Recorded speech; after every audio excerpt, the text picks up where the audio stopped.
ভোটের আগে বাড়ি বাড়ি গিয়ে প্রচার করবার সিদ্ধান্ত নিচ্ছেন বাম নেতৃত্ব। প্রচারে কৌশলী দুর্গাপুরের সিপিএম নেতৃত্ব। আপনার হাত ধরেই বাঁচবে বাংলা প্রচার করছে বামেরা।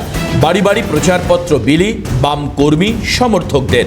মানুষের পরামর্শ শুনতে জনতার দুয়ারে যাচ্ছে বাম নেতৃত্ব। আমাদের গৃহ সম্পর্ক কর্মসূচির কপি পেস্ট করা হচ্ছে, কটাক্ষ করছে বিজেপি।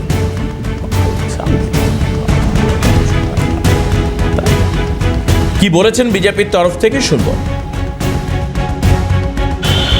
ভারতবর্ষের যশস্বী প্রধানমন্ত্রী নরেন্দ্র মোদীজির চিঠি নিয়ে গৃহ সম্পর্ক অভিযান করছে ভারতীয় জনতা পার্টির দেবতুল্য কার্যকর্তা, আর সেটাকে কপি করে সিপিএম এর বন্ধুরা নামছে শুধু তৃণমূল কংগ্রেস দলটাকে বাঁচাতে।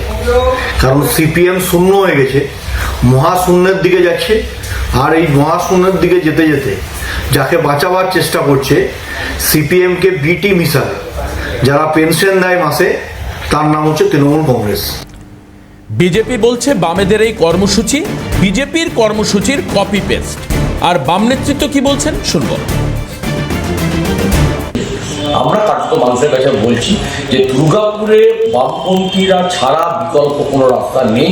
বামপন্থীদেরকে যদি আপনারা সমর্থন করেন বা বামপন্থীদের হাতকে যদি আপনারা শক্ত করেন, আর আপনাদের হাত ধরেই বামপন্থীরা ঘুরে দাঁড়াবে। আপনাদের হাত ধরেই বামপন্থীরা আগামী দিনে দুর্গাপুরকে যেভাবে আমরা ঢেলে সাজিয়েছিলাম, কল কারখানা, স্কুল, এডুকেশন হাব যেটা তৈরি হয়েছিল, আমাদের হচ্ছে হেলথের হাব তৈরি হয়েছিল, ইন্ডাস্ট্রিয়াল হাব তৈরি হয়েছিল, সেটা পুনরায় আমরা মানুষকে এই অ্যাসুরেন্স দিতে পারি যে বামপন্থীরা বিধানসভায় দুর্গাপুর থেকে যদি পাঠাতে পারি, দুর্গাপুরের মানুষের কথা, দুর্গাপুরের মানুষের যন্ত্রণার কথা, খেটে খাওয়া গরিব মানুষের কথা, ছাত্র যুবদের কথা একমাত্র বামপন্থীরা ছাড়া কেউ বলতে পারে না।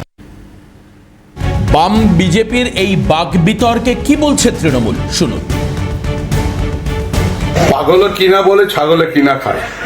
34 বছরের রাজত্বকালে দুর্গাপুরে বামফ্রন্টে লাল সালাম করেছে, একটা উন্নয়ন করেনি। তারা মানুষের কণ্ঠস্বর স্তব্ধ করে দিয়ে লাল সালাম করতে বাধ্য করেছিল। এখন তো নতুন করে স্বাধীনতা পেয়েছে। প্রত্যেক বাড়িতে বাড়িতে গিয়ে সার্ভে করুন। বামফ্রন্টকেই আমি বলছি, অনুরোধ করছি যে কার বাড়িতে কি উন্নয়ন পেয়েছে।